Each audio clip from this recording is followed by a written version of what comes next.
রোজ সন্ধ্যা হলেই না আমার কিছু না কিছু খেতে মন চায়, তাই আজকে আমি বানিয়ে নিলাম চিড়া দিয়ে একটি সুস্বাদু রেসিপি, যেটা হচ্ছে চিড়ার পোলাও। তো চিড়ার পোলাও বানানোর জন্য ফার্স্টে আমাদের চিড়াগুলো খুব ভালো করে ধুয়ে জল ঝারিয়ে নিতে হবে একটি পাত্রে। তারপর কিছু ইনগ্রেডিয়েন্টস নিয়ে নিলাম, যেখানে আছে কাজু বাদাম, আলু কুচি, গাজর কুচি, কাঁচা লঙ্কা কুচি, পেঁয়াজ কুচি, গরম মশলা, কিশমিশ, তারপরে আদা কুচি। তো সবগুলো নিয়ে তারপরে একটি কড়াই বসিয়ে দিলাম। কড়াইটা গরম হবার পর তেল দিয়ে তাতে কুচনো আলু আর গাজরটা দিয়ে একটু নাড়িয়ে নিলাম।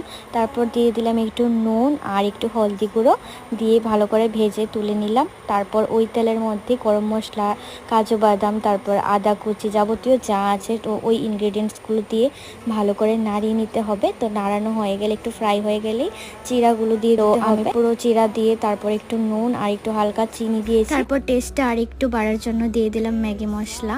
তো ওটা দিয়ে নাড়িয়ে নিলাম আর লাস্টে একটু ঘি দিলে রেডি হয়ে গেল টেস্টি টেস্টি চিড়ের